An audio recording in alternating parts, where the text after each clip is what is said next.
भगवत गीता को कौन नहीं जानता, लेकिन जो भगवत गीता को आत्मसार करता है उसको कोई भी कष्ट छू नहीं सकता। हरिद्वार में पिछले 1 साल से बैरागी होकर घूम रहे एक संत ने अपनी संपत्ति को त्याग कर भगवान कृष्ण और गीता के ज्ञान के आत्मसार कर लिया है। वहीं उन्होंने बताया कि गीता सार करने के बाद आदमी को किसी प्रकार का कष्ट नहीं होता है। मैं आज देवभूमि में लगातार भगवान श्री कृष्ण का ध्यान कर रहा हूं और लोगों से भी यही कहना चाहता हूं कि वह भी गीता का श्रवण करे।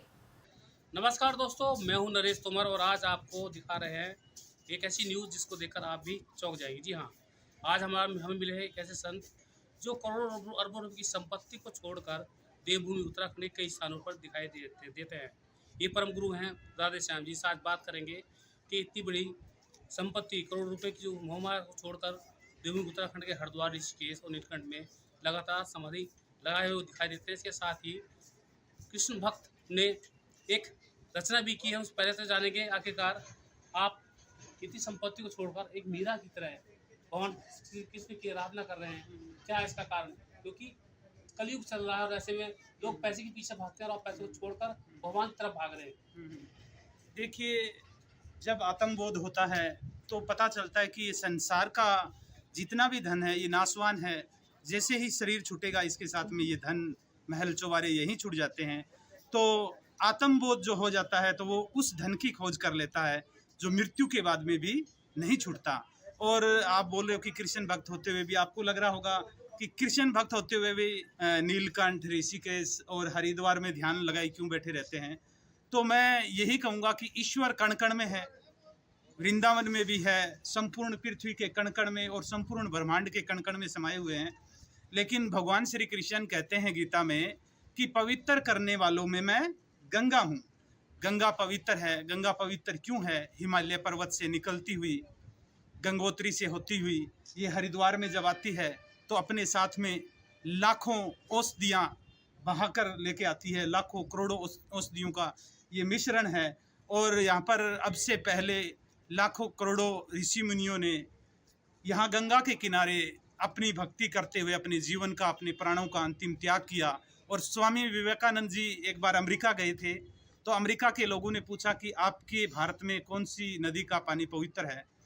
तो वो कहने लगे कि हमारे देश में, भारत में जमुना नदी का पानी बड़ा पवित्र है। तो वो बोले हमने तो सुना है कि गंगा का पानी पवित्र है। तो विवेकानंद जी कहते हैं कि गंगा का पानी नहीं, वो अमृत है और अमृत की तुलना कभी पानी से हो ही नहीं सकती। गंगा हमें जीवन देती है, सबकी प्यास बुझाती है, इसलिए हम इसे गंगा मैया कहते हैं। जिस तरह से आपने भगवान श्री कृष्ण के ऊपर एक गीता का एक भी लिखा है, जी क्या है वो रहस्य? देखिए, अभी पीछे न्यूज में भी आया हुआ था कि राधे श्याम दावा करते हैं कि उन्होंने गीता का आज की लैंग्वेज में उच्चारण किया है। तो इसमें दावा करने की कोई बात नहीं है। मैंने कोई भगवत गीता, गीता परम रहस्यम नहीं लिखी। लिखने वाले ईश्वर है, भगवान श्री कृष्ण है। ये शरीर है, ये तो निमित्त मात्र है और मैंने तो समर्पण कर दिया अपना पूरा जीवन भगवान श्री कृष्ण के चरणों में। अब मैं रहा ही नहीं। जब मैं नहीं रहा तो मैं लिखने वाला कौन हूँ? लिखने वाला भी ईश्वर है। और क्या है ऐसा गीता के अंदर जो मेरा जीवन बदल गया गीता की शरण में आने के बाद में? गीता में जो भगवान श्री कृष्ण के मुख से दिव्य शब्द निकले वो मंत्र है अपने आप में। कोई भी व्यक्ति भगवान की बताए हुए मंत्र यानी श्लोकों को अच्छे से उच्चारण करता है, अध्ययन करता है, मनन करता है, तो उसमें अपने जीवन की हर समस्याओं का हल है। गीता कोई एक देश, धर्म, जाति या व्यक्ति के लिए बोला गया ग्रंथ नहीं है। गीता संपूर्ण मानव जाति के लिए बोला गया ग्रंथ है। और मैं तो यूं कहता हूं कि संपूर्ण मानव जाति को एक ही ग्रंथ में संपूर्ण ब्रह्मांड का ज्ञान मिल जाए, ये मनुष्य जाति के लिए बड़े सौभाग्य की बात है। और गीता के अंदर मैं यूं बोलता हूं, एक बच्चा भी, पढ़ाई की कोई टेंशन है, कोई किसी भी प्रकार की टेंशन है, तो बच्चा अगर भगवत गीता में खोज करे तो उसकी टेंशन का निवारण उसमें मिलता है। एक युवा आज पीड़ित है सफलता को लेकर, अगर वो उसके अंदर चिंतन करे, उसका मनन करे, तो उसमें उसका हल पक्का मिलता है। एक बिजनेसमैन के लिए भी उसके अंदर उत्तर है, एक पॉलिटिशियन के लिए भी उसके अंदर उत्तर है। यानी कोई भी इस पृथ्वी का मनुष्य है, किसी भी प्रकार की समस्या है, मैं तो यूं बोलता हूं गीता एक महासागर है। इस महासागर में जो भी छलांग लगाएगा वो खाली हाथ लौट कर नहीं आता। इस महासागर में छलांग लगाने वाला चाहे उसे हीरे मिले, चाहे मोती मिले, चाहे शंख मिले, वो कुछ ना कुछ प्राप्त करके जरूर आता है। इसलिए मैंने गीता को महासागर नाम दिया है। जितने मुसाफिर है उतनी ही मंजिलें हैं गीता के अंदर। तो गीता की शरण में आप जाएं और अपनी समस्याओं का निवारण करें। इसमें मुक्ति का, संपूर्ण ब्रह्मांड का, शांति का सब ज्ञान है। देवता, ब्रह्मांड, स्वर्ग लोक, नरक लोक, पुनर्जन्म, अगला जन्म सब दिया गया है इसके अंदर। और फिर भी अगर आपकी समस्याओं का आपको हल नहीं मिलता है तो आप परम धाम की शरण में आए। हम आपको आपकी समस्याओं का हल गीता में से ही निकाल कर आपकी समस्याओं का हल देंगे। जय श्री कृष्ण। गुरु जी एक चीज़ और लगातार लोगों का प्रश्न ये भी रहता है, करोड़ों रुपए की संपत्ति, इतना व्यापार आप छोड़ के आए, तो ऐसा अचानक क्या हुआ? लोग तो आजकल पैसे के पीछे बहुत मोहमाया देख रहे हैं, किस तरह से लोग पैसे के पीछे भाग रहे हैं, भगवान के नाम पर व्यापार कर रहे हैं, भगवान को बेचते हुए नजर आ रहे हैं। आखिरकार आपको ऐसा क्या लगा? आपको कैसे भगवान से ज्ञान मिला? कैसी कौन सी अद्भुत शक्ति आपको प्राप्त हुई कि आपने करोड़ रुपयों को ठोकर मारकर भगवान श्री कृष्ण के चरणों में आप आ गए और एक भगवत गीता का आपने निर्माण किया और अपने हाथ से गीता लिखी? देखिए, मैं यूँ कहता हूँ, मैंने शुरुआत में 2-3 साल तक 18-18 घंटे ध्यान समाधि लगाई। मुझे अनुभूति हुई, आत्मबोध हुआ, ईश्वर के दर्शन हुए और ईश्वर ने मुझे यही कार्य दिया है कि मैं अपने जीवन को गीतामय बना दूं और ये गीता का ज्ञान जन जन तक पहुंचाऊं। और जो मेरे को धन मिला है ईश्वर का, जो मेरे को दर्शन हुआ है, उससे बड़ा धन मैं नहीं मानता कि इस पृथ्वी के ऊपर है।